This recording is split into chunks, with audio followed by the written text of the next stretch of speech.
بسم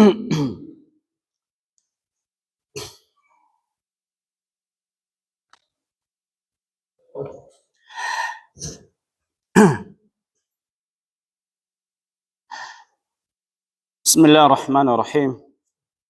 السلام عليكم ورحمة الله وبركاته. إن الحمد لله نحمده ونستعينه ونستغفره ونعوذ به من شرور أنفسنا ومن سيئات أعمالنا. من يهده الله فلا مضل له ومن يضلل فلا هادي له. أشهد أن لا إله إلا الله وحده لا شريك له إقرارا به وتوحيدا، وأشهد أن محمدا عبده ورسوله. يقول الله تبارك وتعالى في كتابه الكريم: يا أيها الذين آمنوا اتقوا الله حق تقاته ولا تموتن إلا وأنتم مسلمون. يا أيها الناس اتقوا ربكم الذي خلقكم من نفس واحدة وخلق منها زوجها وبث منهما رجالا كثيرا ونساء، واتقوا الله الذي تساءلون به والأرحام إن الله كان عليكم رقيبا. يا أيها الذين آمنوا اتقوا الله وقولوا قولا سديدا يصلح لكم أعمالكم ويغفر لكم ذنوبكم، ومن يطع الله ورسوله فقد فاز فوزا عظيما. أما بعد، فإن أصدق الحديث كتاب الله عز وجل، وخير الهدي هدي محمد صلى الله عليه وعلى آله وسلم، وإن شر الأمور محدثاتها وكل محدثة بدعة وكل بدعة ضلالة وكل ضلالة في النار. معاشر المسلمين الحاضرين والمسلمات الحاضرات، أعزني الله وإياكم جميعا، وثبتني الله وإياكم على الحق والهدى. Alhamdulillah, kita haturkan puji dan syukur kita kehadirat Allah Azza wa Jal, yang mana Allah Subhanahu wa Ta'ala Jalla Jalaluh mempertemukan kita kembali dan mengumpulkan kita kembali di dalam majlis yang mubarak ini, majlis di masjid yang mubarak dan di dalam majlis al-ilm al-mubarak. Kita berharap Allah Jalla wa'ala menurunkan sakinah kepada kita dan menurunkan rahmat kepada kita, dan kita minta kepada Allah Azza wa Jal agar Allah Jalla wa'ala mencatat apa yang sedang kita lakukan ini di dalam timbangan kebajikan kita, di dalam mizanul hasanati kita pada yaumul qiyamah. Pada malam yang berbahagia ini, kita lanjutkan kembali kajian kita seperti mana biasanya, dari pembahasan pembekalan seorang da'i, seorang khatib maupun imam di dalam urusan agama Allah Subhanahu wa Ta'ala. Yang mana kajian kita atau pembahasan kita masih dalam pembahasan yang berkaitan dengan nawaqidul Islam, pembatal-pembatal Islam. Sebagaimana yang telah kita ulas dan terangkan di dalam perjumpaan-perjumpaan sebelumnya, bahwa di sana ada pintu masuk ke dalam Islam. Ketika ada seorang yang masuk Islam melalui pintu yang menjadikan dia menjadi Muslim, maka di sana ada pintu yang menyebabkan dia keluar dari Islam, yang disebut dengan nawaqidul Islam, pembatal Islam, yang telah kita sebutkan bahwa pembahasan ini masuk di dalam kitab Riddah, kitab tentang kemurtadan yang disebutkan oleh para ulama di dalam kitab-kitab fiqh. Ya. Ada istilah murtad yang sering kita dengar ya. Murtad. Artinya murtad itu adalah orang yang keluar dari Islam. Dalam artian dia telah membatalkan keislamannya. Ada pembatal-pembatal yang disengaja ataukah tidak disengaja, yang bila seseorang melakukannya, maka perbuatan ini dapat membatalkan keislamannya. Dan dalam beberapa kajian dan pertemuan sebelumnya telah kita menyebutkannya. 8 pembatal Islam yang telah kita sebutkan. Semoga pembahasan itu masih diingat. Sekarang kita masuk di dalam pembatal keislaman yang berikutnya. Yang ke-9 dari nawaqidul Islam, pembatal-pembatal Islam. Ya. Yang bila seseorang melakukannya atau ia meyakininya, maka dengan keyakinan dan perbuatan tersebut ini dapat membatalkan keislamannya. Dan apa yang disebutkan nanti ini terjadi pada sebahagian kelompok-kelompok dan pemahaman yang mereka menyandarkan diri mereka kepada Islam, sementara perbuatan mereka ini sejatinya telah keluar dari Islam. Yaitu sebuah pembatal yang disebutkan oleh para ulama dengan kalimat man i'taqada anna ba'dhan nasi yas'ahu al-khuruju an syari'ati Muhammad. Pembatal ke-9 adalah orang yang berkeyakinan bahwasanya sebahagian manusia diluaskan baginya, dibolehkan baginya untuk keluar dari syariat Nabi Muhammad. Keyakinan sebagian orang yang meyakini bahwa ada sebahagian manusia, bahkan mereka menetapkan sebagian manusia ini kalau sudah berada pada level dan tingkat tertentu, dengan level-level tertentu yang disebut dengan istilah tarekat, orang-orang sufi, sampai pada tarekat dan tingkatan tertentu dalam tariqah sufiyah, mereka sudah berkeyakinan bahwa mereka sudah lepas dari aturan agama. Ada tidak seperti ini? Ada. Ya. Yang mungkin baru-baru ini lagi tenar sebuah film dari Malaysia, ya, yang berjudul apa? Walid.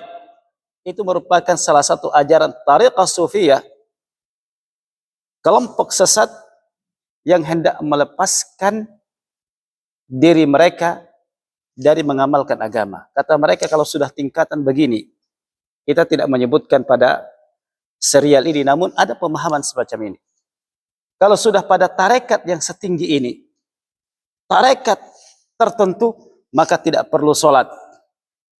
Artinya perintah-perintah bagi mereka itu sudah tidak berlaku. Bahkan larangan pun tidak berlaku. Ya. Pada tarekat-tarekat semacam ini. Makanya kadang kita sering dengar ada sebagian kejadian. Wallahu alam apakah di atas tarekat ini, golongan ini ataukah tidak. Terkadang seorang kiai bermesum dengan santrinya. Ya. Kita tidak mengatakan ya, ini dan itu. Mungkin kemungkinan bahwa sang kiai ini memiliki pemahaman, ya tidak menuduh.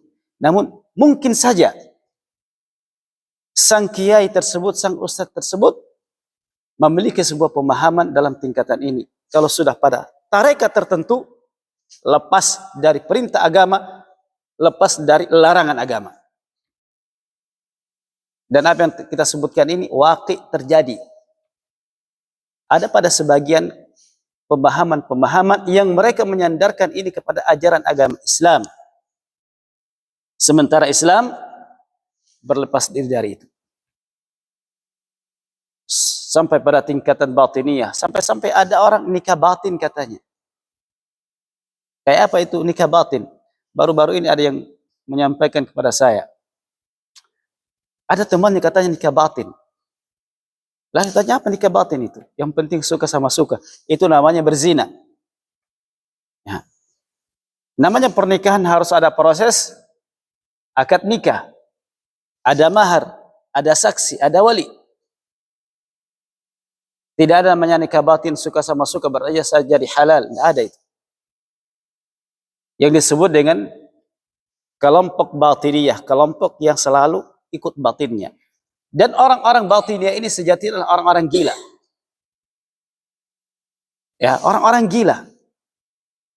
Nah, mereka hendak melepaskan diri mereka dari syariat hanya memilih-milih. Hanya memilih-milih.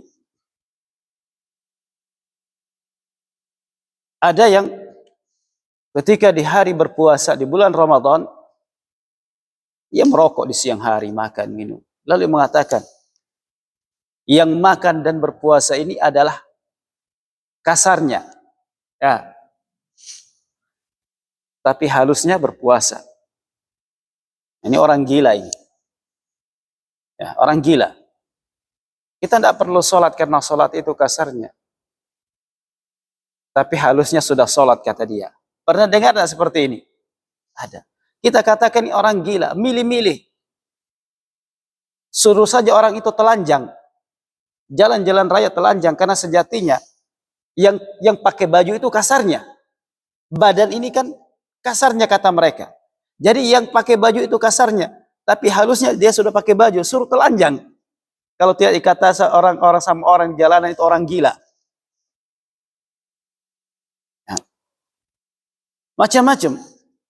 Ketika mencuri buah jambunya orang, yang mencuri ini kasarnya, tapi sejatinya halusnya meminta, kata dia. Ada pemahaman semacam ini. Apa yang telah kita sebutkan ini pemahaman gila sesat.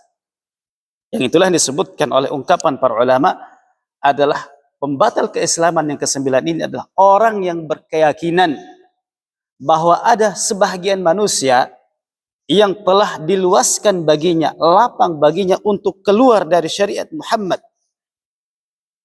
Sebagaimana yang diluaskan kepada Nabi Khidir atau Nabi Khadir untuk keluar dari syariat Nabi Musa alaihissalam, orang yang berkeyakinan seperti ini kafara, maka dia kafir, keluar dari Islam.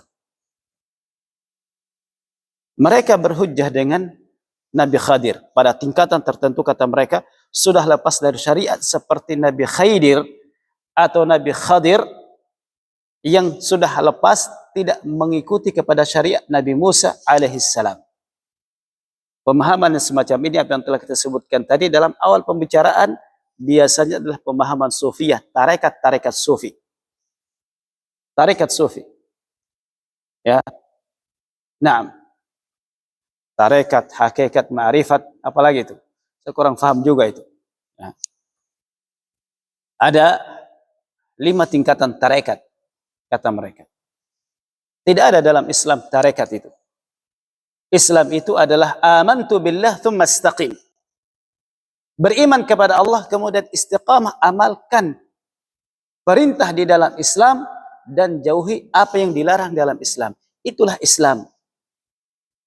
Ketika seorang sahabat datang kepada Rasulullah sallallahu alaihi wasallam, ia bertanya, "Ya Rasulullah, sampaikan kepadaku sesuatu." Maka Nabi alaihi salatu wasallam mengatakan, "Amantu billah." Ucapkan kalimat ini. Amantu billah. Saya beriman kepada Allah, thumma istaqim. Kemudian istiqamah. Amalkan, continue dalam mengamalkannya. Apa yang diperintahkan dikerjakan, apa yang dilarang maka ditinggalkan. Orang-orang sufi pada tingkatan-tingkatan ini mereka terjatuh dalam kekufuran. Ya. Kalau sudah tingkat tertentu kata mereka sudah lepas dari syariat Nabi Muhammad seperti halnya Nabi Khidir atau Nabi Khadir sudah keluar dari syariat Nabi Musa alaihi salam. Maka tentu jawabannya bahwa Nabi Khidir atau Nabi Khadir dan Nabi Musa itu adalah 2 nabi yang berbeda. Diutus di zaman yang sama namun di kaum yang berbeda. para anbiya dan para rasul sebelum Nabi kita Muhammad sallallahu alaihi wasallam itu diutus kepada kaumnya masing-masing. Diutus kepada kaumnya Nabi masing-masing. Ya. Sehingga kita jumpai di masa-masa itu. Dan Allah Jalla wa'ala sebutkan dalam Al-Quran, ketika Allah mengutus Nabi Ibrahim alaihissalam, Nabi Ibrahim. Bersamaan itu juga di masa itu Allah mengutus Nabi Lut kepada kaumnya. Nabi Ibrahim kepada kaumnya, Nabi Lut kepada kaumnya. Demikian pula Musa ketika diutus oleh Allah kepada Banu Israel, maka Allah mengutus Khadir kepada kaumnya. Dan ini disebutkan oleh Rasulullah sallallahu alaihi wasallam di dalam sebuah hadis yang sahih, di dalam As-Sahihain, dalam riwayat Al-Imam Al-Bukhari dan Al-Imam Muslim. Kata Nabi alaihi salatu wassalam, wa kana an-nabiyyu yub'atsu ila qaumihi khassah. Dan seorang nabi sebelumku itu diutus kepada kaumnya secara khusus. Maka Nabi Musa diutus kepada Banu Israel. Nabi Isa itu diutus kepada Banu Israel. Makanya kalau ada orang Indonesia yang Kristen itu aneh. Itu dia bukan orang Banu Israel dia itu. Ya, Indonesia Banu apa itu? Nah, Sulawesi, Banu Sulawesi. Ya, bukan Banu Israel kita di sini. Ya. Makanya kalau ada orang Nusantara, orang Indonesia, Kristen itu ajib. Dia bukan dari orang-orang Banu Israel, bukan keturunan Israel. Karena Nabi Isa, Nabi Musa dan Nabi Isa diutus kepada Banu Israel. Para nabi dahulu, kata Nabi alaihi salatu wasallam, diutus kepada kaumnya secara khusus. Wa bu'ithu lin-nasi 'ammah, sedangkan aku diutus kepada umat manusia secara umum. Jadi Nabi kita Muhammad alaihi salatu wasallam ini membawa agama Islam dari Allah Azza wa Jal, itu diutus kepada seluruh umat manusia, Arab maupun non-Arab. Arab maupun non-Arab. Risalah beliau meliputi kepada seluruh umat manusia. Dan ini pula yang disebutkan oleh Allah Azza wa Jal, wa ma arsalnaka illa rahmatan lil alamin, dan tidaklah kami mengutusmu kecuali sebagai rahmat kepada seluruh semesta alam. Syahid di sini bahwa hujjah mereka orang-orang sufi dengan alasan bahwa Nabi Khidir tidak terikat dengan syariat Nabi Musa. Pertama, ini keduanya adalah nabi, masing-masing dapat wahyu dari Allah. Lah kalau kiai ustadz itu bukan nabi, tidak dapat wahyu. Musa diutus kepada Banu Israel, Khadir diutus kepada kaumnya. Lah kalau ustadz kiai diutus kemana? Nah. Atau tarekat-tarekat sufi itu. Maka keyakinan yang semacam ini merupakan keyakinan yang kafir. Keyakinan yang kafir, yang dapat menyebabkan seorang keluar dari Islam, dan keyakinan ini dapat memecah belah kaum muslimin. Sebab jalan Allah Jalla wa'ala itu satu dan lurus. Allah Subhanahu wa ta'ala berfirman dalam Al-Quran, wa anna hadha sirati mustaqiman fattabi'uhu wa la tattabi'us subula fatafarraqa bikum an sabilih. Sesungguhnya ini adalah jalanku yang lurus. Jalan Allah itu lurus, satu. Maka ikutilah satu jalan yang lurus tersebut. Jangan kalian mengikuti jalan-jalan yang lain, menyebabkan jalan-jalan yang lain itu memecah belah kalian dari jalan Allah Subhanahu wa ta'ala. Jadi jalan kebenaran itu satu, jalan kesesatan itu muta'addidah, berbilang banyak. Di dalam menempuh surga Allah itu tidak ada istilah banyak jalan menuju Roma, itu urusan dunia. Urusan dunia, banyak jalan menuju Roma, itu urusan dunia. Ya. Tapi urusan untuk mendapatkan ridha Allah, masuk ke dalam jannah Allah, tidak ada jalan kepada situ kecuali dengan Islam. La sabila ilal jannati illa Islam. Tidak ada jalan untuk mendapatkan surga kecuali Islam. Ya. Kecuali Islam. Maka Islam itu adalah apa yang telah datang dari kitabullah, datang dalam Al-Quran, dalam sunnah, yang kita harus mengamalkan isinya. Ya. Islam itu adalah menjalankan perintah di dalamnya dan menjauhkan dari apa yang dilarang oleh Allah Subhanahu wa taala. Ini pembahasan yang penting bagi kita, sebab keyakinan ini, keyakinan apa yang disebutkan tadi ada pada sebagian orang-orang yang menisbatkan diri kepada Islam. Ya. Kadang pakaiannya pakaian kiai, ya. Pakaian ustadz, tapi keyakinannya batil. Bahkan ada pakaian kiai, pakaian ustadz, tapi isinya dukun. Ya, dukun.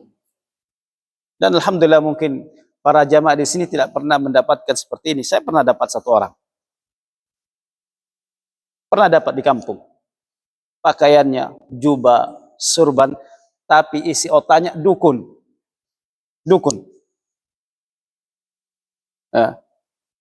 Sampai mengaku dia bisa berkhutbah dalam 7 masjid dalam satu waktu yang sama. Badannya berubah, menggandakan badannya menjadi 7. Bicara di hadapan orang. Bukan orang stres ini. Ya, kayaknya perlu dimasukkan di rumah sakit jiwa ini orang. Tapi dipercaya juga sama orang. Karena pakaiannya ustadz. Pakai gamis, jubah putih, surban. Karena dia haji. Ala kulli hal ma'asyarul muslimin ibadallah. Jangan tertipu dengan penampilan. Ya. Jangan tertipu dengan penampilan. Namun hendaklah seseorang itu dilihat di mana ia berbicara. Dalam hal apa dia berbicara. Itu sangat penting bagi kita untuk memahaminya. Ya. Aqidah harus diketahui. Maka mempelajari aqidah, mempelajari tentang keyakinan Islam yang benar ini sangat wajib. Pembatal Islam yang berikutnya, yang ke-10, dan boleh dikata ini merupakan pembatal Islam yang terakhir, yang sering terjadi. Tentunya pembatal Islam apa yang telah kita sebutkan itu banyak. Namun apa yang disebutkan ini yang biasanya terjadi sadar dan tidak sadar. Tapi itu terjadi. Kita tidak merasa ternyata itu adalah bagian dari hal-hal yang membatalkan keislaman. Yaitu al-i'radu an dinillahi ta'ala la yata'allamuhu wa la ya'malu bihi. Yaitu berpaling dari agama Allah, berpaling dengan badannya, berpaling dengan hatinya dari agama Allah Subhanahu wa taala. Dia tidak mempelajarinya dan tidak mengamalkannya. Ini bisa membatalkan keislaman. Ya. Apa bahasa Indonesianya itu? Acuh tak acuh dengan agama, ya. Acuh tak acuh. Tidak mau pelajari agama, tidak juga mau amalkan agama, mau jadi apa? Lalu berharap dengannya masuk surga. Kan aneh. Ya. Tarjun najata walam tasluk masalikaha fa inna safinata la tajri 'ala al-yabasi. Kamu mengharapkan keselamatan, namun kamu tidak menempuh jalan-jalannya. Sesungguhnya bahtera, kapal laut itu tidak dapat berlayar di atas daratan. Artinya apa? Mustahil. Mustahil kapal, perahu berlayar di atas darat. Seperti itu juga bahwa jika kita menginginkan keselamatan, lalu kita tidak menempuh jalan-jalannya, tentunya mustahil dapat keselamatan itu. Kita harus punya upaya untuk mendapatkannya. Maka pembatal berikutnya ini adalah berpaling dari agama Allah, tidak mempelajarinya dan tidak mengamalkannya. Tidak mau belajar, tidak mau beramal. Karena ada orang yang belajar dan tidak mengamalkannya. Ada yang beramal tapi tidak belajar, tidak mengetahui. Siapa itu? Mereka adalah apa yang Allah, ketika Allah mengatakan kepada kita doa, as-siratal mustaqim, siratal ladzina an'amta 'alaihim ghairil maghdubi 'alaihim waladdallin. Tunjukilah kami jalan yang lurus, yaitu jalannya orang-orang yang engkau berikan nikmat pada mereka, bukan jalannya orang-orang yang dimurkai dan bukan jalannya orang-orang yang sesat. Siapa orang yang dimurkai? Kata para ulama adalah Yahudi. Yang sesat adalah Kristen Nasara. Apa menyebabkan mereka dimurkai orang Yahudi? Orang Yahudi itu berilmu tapi tidak mengamalkan ilmunya. Berilmu, mengetahui kebenaran, namun mereka tidak amalkan dan tidak ikuti. Itu Yahudi. Punya ilmu tapi tidak diamalkan. Nasara rajin beramal tapi tidak punya ilmu, sehingga mereka sesat. Lah ini tidak mau belajar, mau beramal. Kira-kira apa itu? Hah? Tidak belajar, tidak mau beramal. Kira-kira jadinya apa?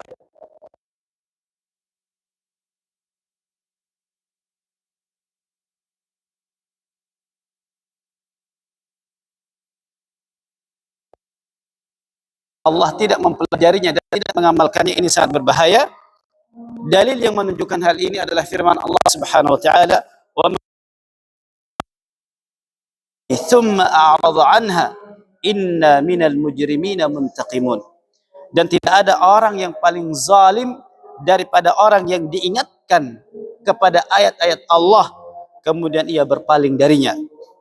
Kata Allah Jalla wa Ala, sesungguhnya kami akan memberikan hukuman kepada orang-orang yang jahat.